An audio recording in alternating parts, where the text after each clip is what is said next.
Get ready to rumble. Schilling Show Unleashed on the Seven Thunders Media Network. Former city councilor, husband, father, and community watchdog. Your host, Rob Schilling.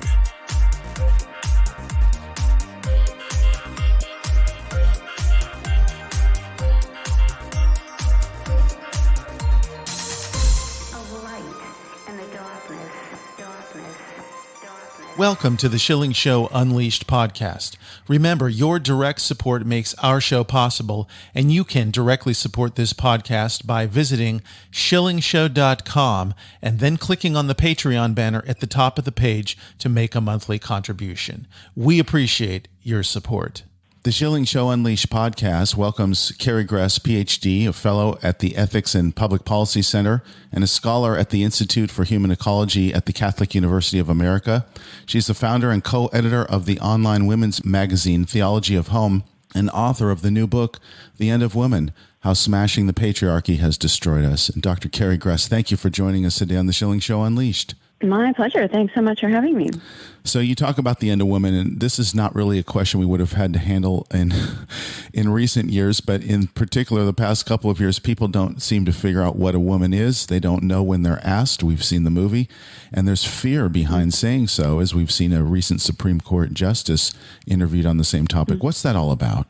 Yeah, no, I think it's a great question. And I think that's one of the things that drove me to write this book was just really why is this such a challenge for us? And so I think the answer that I found actually goes back much longer than the last few years, but really has been this sort of slow rolling movement in the culture that started really in the actually late 1700s with feminism. But it's the question that early feminists asked and that just continued to be asked was, how do we help women?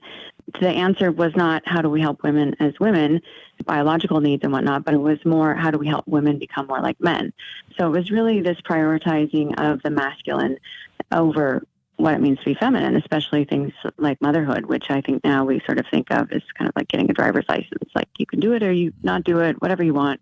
Really the diminishment of that and a lot of aspects of the feminine, because of course we're not just made to be biological mothers, but also psychological and spiritual mothers. So I think that's really what's behind it is this, like I said, this idealization of the masculine and trying to nudging women into this idea that we're supposed to be like men, leaving us in this place where we just don't even know what it means to be a woman because we're supposed to deny all these aspects of our body that inform us of our womanhood and so on and so forth. And of course, the trans movement is just really the pinnacle of that. That's really the kind of the end game. We hear them in the 70s, feminists talking about trying to get rid of gender altogether. So that's what we're really seeing play out, in front of our eyes every day now. I want to give some help to our male listeners who really probably have a very hard time because they appreciate femininity and love women and don't understand why women would want to be like men. We don't get it. Help us with that. No, I think that's a great question. And that's one of the things I really wanted to do in my book. Men have been blamed for everything for the last 50 years. And I think that there's a lot of room to share it with women with what's happened. But part of what has happened is that most men and certainly women don't realize is just the amount of brainwashing that we have had as women. I can remember being a little girl and being encouraged to tussle with the boys. I mean, it's just always sort of this carrot in front of women is be better than the boys and ambition and that lend itself then to narcissism and cynicism and, all those other awful character traits that we've somehow developed in women. I think men are kind of in a no-win situation when it comes to feminism because feminists have instilled in us this idea that we need to be like men, but we also want men to change. And so there's this weird, like schizophrenic, I hate you, but I love you kind of dynamic going on. I think it's an incredible challenge that we face is just to sort of start bringing some healing and some common sense to this war between the sexes that's just only been aggravated through feminism instead of brought to a point where we can understand each other better and be more compassionate and empathetic and whatnot. And I think a lot of that is probably by design. I mean, the feminist movement in many ways is about power and control. So that's really what's driving it. And the best way to control men is just to get them to shut down completely because they feel like they can't win an argument. So this is really what we've seen happening over the last, certainly since second wave feminism, much more acutely over the last 50 years.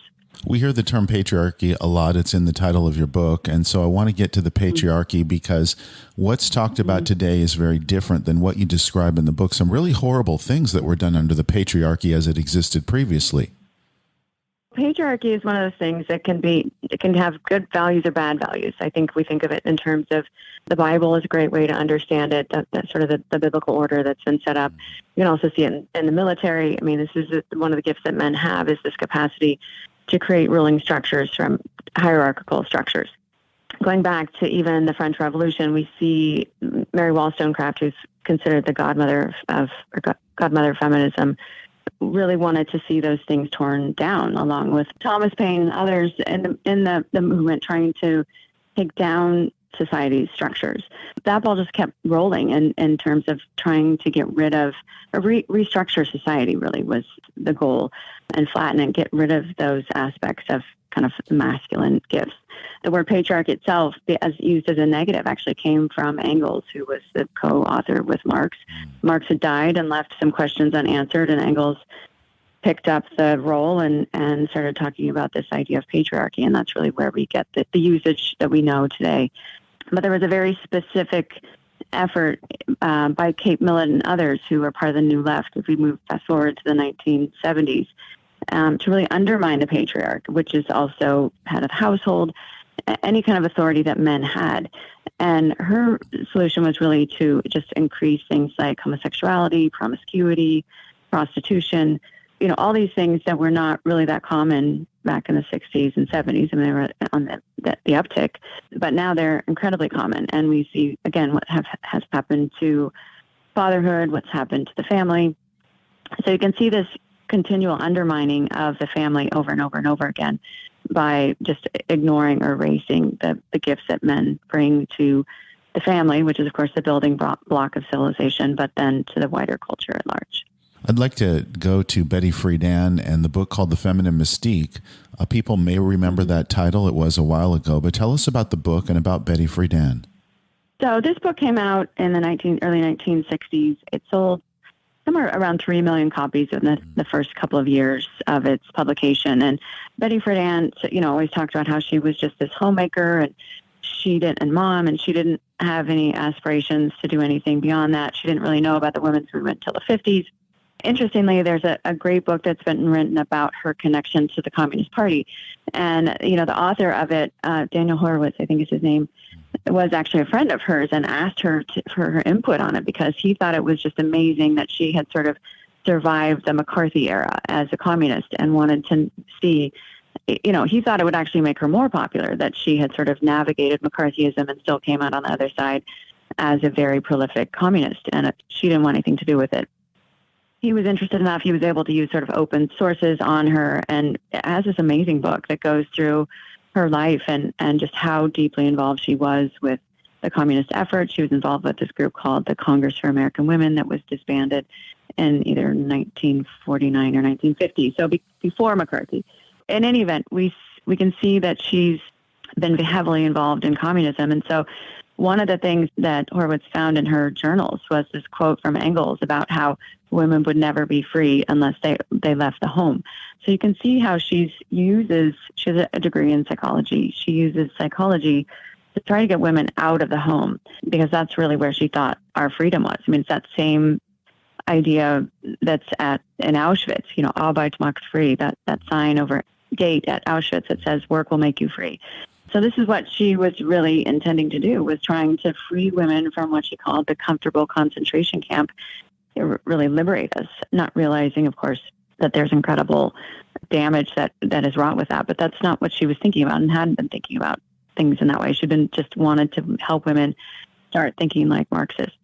And I think that was really the biggest match, led to second wave feminism, led to the opening of the door of second wave feminism, and really the influence of women like Angela Davis and Kate Millett, who were very involved in the New Left and these liberal ideas that Friedan kind of paved the way to open the door for what it is that they were then later selling. One of the fascinating things was the attack on, quote, homemaking. We don't hear that anymore, but that was actually considered to be an occupation when you were asked as a woman back in the 60s and maybe a little bit into the 70s, what do you do? I'm a homemaker. So that term is gone now, but what happened? No, and that's exactly what happened. I mean, it's Betty Friedan is what happened, and she just made it really taboo. It's funny because all of the homemaking skills have come back into vogue. Sourdough bread and gardening and knitting and crocheting, all those things. But no one's calling themselves a homemaker anymore because it sounds so dated and taboo. And we've been told that women who consider themselves a homemaker are probably, a doormat. And that's one of the amazing things that I think feminism has done is it's defined not only the women who agree with them, but it's also defined the women that disagree with them and painted them or me or us as doormats or overly submissive or ignorant or all these awful things. That we're wearing our red bonnets and robes like The Handmaid's Tale because we've joined some fertility cult and, all this craziness. But that's just how they've been that powerful that they define both sides of the argument with their own terms instead of with reality. It's interesting to see. It feels like homemaking is sort of coming back, that there is this resurgence that people are not nearly as afraid of it as they used to be. This book came out in 1963, and it's taken this long for people to sort of start paying attention. Like maybe having a great home isn't such a bad thing, not just a luxurious home, but a home that feels like a sanctuary and a place where people can grow and be nourished and comforted and live out their lives among those that they're supposed to love the most. So I'd like to go next to Gloria Steinem and Ms. Magazine. And I remember when the term Ms. came in, and boy, that was a social disruptor. People were so uncomfortable with it. Tell us about Gloria and her magazine. So Gloria is a really interesting character because she's still going strong. I mean, she's still very active in the movement. Not sure she's wearing her leather pants anymore, but she's very much out there. Although a lot of young women that I've talked to have never heard of her, but she's still doing Vogue interviews with Meghan Markle and things like that. Yeah, I think she was just incredibly effective with Ms. Magazine in terms of creating this ethos that women just wanted to be a part of. And there's all kinds of, the three elements of feminism that I was able to identify from almost the very beginning were free love, the idea of smashing the patriarchy, and the occult. And I think that we see all of those elements woven into Ms. Magazine in various stages and various issues and whatnot. Even the very first one, the very first cover, I think has the goddess Kali on it, who is like a man-eater or something. I don't remember the details of that particular goddess, Hindu goddess. That's what they chose to put on the very first issue of it. So she's just been hugely, hugely influential in the whole movement and very attractive. She's very well spoken. People find her very engaging. And I was really struck by was just she can get away with saying some really ridiculous things and nobody fact checks her on these things. One of my favorite lines of hers is something about how she, about how all advanced cultures have free love and it's a sign of their advancement.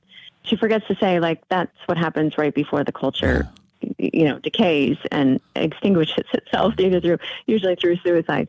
I don't think we can overstate the influence that she's had on just everyday women in terms of the way that we think about ourselves. And she's really the iconic, independent woman the movement has made. We actually have a figure to look to instead of just sort of making up as we go along. She's really embodied that, especially the way she talks about her abortions and how, or at least one abortion, how if she'd had a baby, she would have earned her life, and all of those different elements that she went through as a single independent woman in kind of a new way, sort of this vanguard for the movement and showing women how they ought to be living.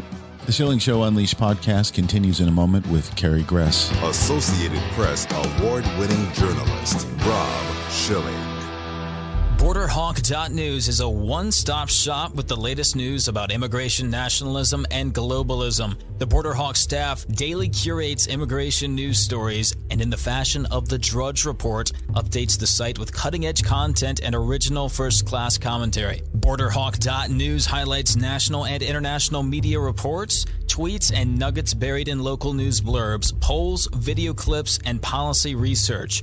BorderHawk is pro-legal immigration, pro-rule of law, but against an unsecure border, as countless Americans have suffered violence at the hands of criminal illegal aliens. And an increasing number of Americans are concerned about how mass migration affects their daily life. BorderHawk.news will remain on the forefront of the immigration issue with a buffet of info to read, evaluate, and share. Bookmark BorderHawk.news. Add them on social media at BorderHawkNews on Twitter.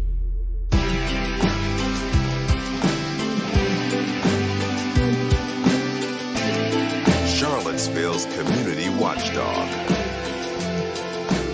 Rob Schilling. The Schilling Show Unleashed Podcast, we continue. The book is The End of Woman, How Smashing the Patriarchy Has Destroyed Us. Carrie Gress, Ph.D., is our guest and the author of that book. I want to talk about a couple of cultural feminists. I'll just use that term. I don't know if it's correct in this instance, but there are two people that stick out from the 1970s era. One of them was Billie Jean King, and the other one was Helen Reddy. Would you talk about the two of them and their influence on the feminist movement in America? It's interesting. I actually grew up playing tennis, and so I saw a fair amount of Billie Jean King. I don't really know that much about Helen Reddy. She was involved in... She had the song called I Am Woman, Hear Me Roar. And that was a huge anthem in the 70s for feminism. Yeah, well, I'm dating myself. But no, that's one of the things that's just amazing to me about the efficacy of the feminist movement is it wasn't just among intellectuals. It wasn't just among, Kate Millett and her band of New Left friends. It seeped out so deeply into the culture. It's now in magazines. It's in academia. It's in Hollywood. It's in the movie Barbie. I think a great argument can be made that, and I've made it at the Daily Wire, that this is just priming the pump for a new generation of feminists, teaching us patriarchy's bad, men are bad, women, when they rule the world, everything goes smoothly. We have to just get men out of the way, kind of thing, which is a major theme in the movie. So yeah, I think it's amazing. Pop music, especially, that's just such an incredible avenue that they have used. And the remarkable thing to me is not how successful they've been, their side promoting it, but just how unresponsive actually conservatives have been to this. Like, we haven't seen that these are actually important ways in which we speak to women. And that if we look at the landscape, like, do we have a lot of conservative pop artists? Do we have conservative fashion magazines, HGTV, all these different ways in which women absorb content? We've largely neglected because we sort of think that they're fluffy and unimportant. We'd much rather be making rational arguments. I think that we're missing the boat on that. I've actually written several books called Theology of Home, trying to sort of start backfilling that so that we can help women see you don't have to buy what the liberal culture is telling us, that we have a way to understand womanhood that's actually more compelling. It's more beautiful. It's much richer, and showing that with beautiful images and really great, rich content. I think we have a lot on offer, and I think that that's one of the biggest tactical mistakes we've made is by completely neglecting that area of media and reaching women. There were some very prominent anti-feminists, and you reference in your book the late Phyllis Schlafly, who I had the opportunity to interview several times over the years. She remained a cultural warrior up until her passing. It was pretty remarkable. Yeah. But what was her influence over the years in pushing back? Yeah, no, I think she's obviously amazing. It's really interesting. I haven't dug into her work all that much, largely because a lot of it's so political and it just wasn't really where I was focused on. One of the things that's interesting about her is that she was still trying to deftly maneuver getting rid of feminism. Feminism hadn't taken over everything yet. So she still had this glimmer of hope, like maybe we can steer the culture a different way. And I think that's one of the things that I've acknowledged and see in the world is that it's really triumphed. It really is incredibly powerful.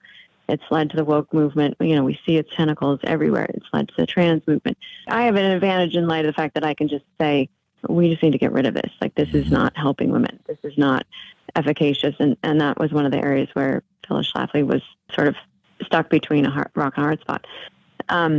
So yeah, I think it's also really interesting. Like, why aren't there more people like Phyllis Schlafly? I know her niece, Suzanne Venker, is doing a lot of work, but a lot of it also is just, it's hard because you don't get much of an audience because you're either ignored or vilified by the left. So I think that's a real challenge that we have. And we don't have, again, avenues. We don't have magazines to feature women in and that kind of thing the way that the left does too. So she obviously was an incredible model, but she's also so vilified by the left. I just watched that series that was done on her last summer. I watched it when I was writing this book. Kate Blanchett plays her, and it's called, I'm trying to remember the title of it. Anyway, I'm sure people are like yelling at the podcast right now saying the name of it, but she's really portrayed as very vicious and manipulative and, undermining kind of way. By the end of the series, I was like, I just can't even take Phyllis Schlafly anymore because she's just painted in such a terrible light. So that's also the hard part too, is just getting people to understand like what she was really doing and what she really did, which was really on a lot of levels miraculous, what she was able to achieve from her home in St. Louis without, she wasn't an elected official or she wasn't a celebrity to begin with. So it's amazing how effective she was. Carrie, you mentioned abortion, and I want to go to Margaret Sanger, and somehow she was able to subvert one of the most innate parts of femininity, which was the care a mother has for her child, into a movement where mothers destroy their children. It's almost unthinkable. But let's get into Margaret Sanger's influence. So Margaret Sanger is fascinating because she, a lot like Elizabeth Cady Stanton, started out really loving motherhood. And then the more these two women got involved politically in their work, the less important it became. I think at one point she fled the country and left her children behind and is very involved in the left and all kinds of things. So, but yeah, her whole goal was really eugenics was a major part of her efforts. She just thought that there were too many children that were born from people that shouldn't be having children. And she was very upfront about this. And this is why she was such a big promoter of birth control, was hugely influential in that movement and promotion of the pill. And, I think what people don't realize is that because we have taken when we're using contraception or abortion, we really are taking away that most tender and precious relationship between mother and child. And it also, in many respects opens the door to homosexuality because, of course, the married couple who's contracepting is like, well, how is our sexual relationship any different than, same-sex coupled? And I think that's certainly led itself to a lot of confusion.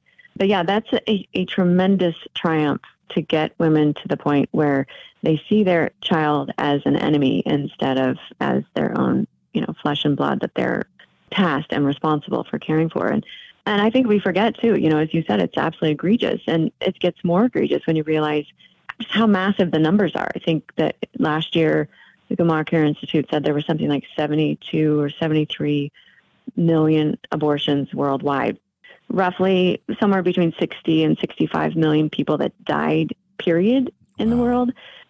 So we have, roughly somewhere between 5 and 10 more million abortions happening around the world than people are dying of any other cause combined. I think when you start seeing the numbers, just how big they are, how many abortions are happening, you begin to realize like this is the deadliest ideology in all of human history when you see it on that scale. Somewhere in the afterlife, you've got, Kate Millett is saying to Hitler, hold my beer, because she's been responsible for swaying that very fundamental relationship in ways that were really unthinkable and unspeakable before the feminist movement. Something you referred to throughout this interview, and I want to go now very specifically to the LGBTQ attack on feminism and these two movements, which are now at loggerheads, primarily because of the trans issue and female athletes being impeded upon. No, it's really remarkable to see in real time an ideology kind of unraveling at the top. It's reached its pinnacle. It's gotten to this point where it's trying to get rid of gender altogether and just make it fluid and whatever you want. And in the meantime, women who have been feminists in the sense that they pro-woman, they want to see women excel and do well, are saying, what are you talking about? Just because a man puts on a dress and makeup doesn't make him a woman, or he has this deep desire to be a woman doesn't make him a woman. It's really interesting to watch how it's playing out. And again, you see very, very clearly the power tactics that are being used in it. There's a lot of virtue signaling and shunning or canceling or, even physical abuse that I know Riley Gaines has experienced because she's not encouraging the trans women to be part of female sports. So, yeah, I think it's going to be really interesting to see what happens over the next several years, especially as the detransitioners are starting to speak up at the damage that's being done to their bodies at such tender ages when there's no way they should be making these decisions that will render them sterile, presumably for the rest of their lives, unless technology can somehow restore, what's been taken away from them biologically. It's an amazing thing that, again, we're seeing in real time. Dr. Carrie Gress, you've done a wonderful job in talking about this history of feminism and the attempt to smash the patriarchy. If people want to get a copy of The End of Woman, or if they want to follow your work online, because I know you're very prolific, where can they find you and where can they get the book? Yeah, the best place to get the book is at my blog, theologyofhome.com. If people want a signed copy, you can certainly get it at the publisher Regnery or, places like Amazon. But my work is also featured at my personal blog, carriegress.com, and that's where I usually post all the different articles that I am writing around the blogosphere. Carrie Gress, you're doing very important work, and we thank you for joining us today on the Schilling Show Unleashed podcast. Thanks so much for having me. That concludes another edition of the Schilling Show Unleashed podcast. Visit us online at schillingshow.com, where you can directly support this podcast by clicking on the Patreon banner at the top of the page and making a monthly donation. Your support is essential for the continuation of the Schilling Show Unleashed podcast. Until next time.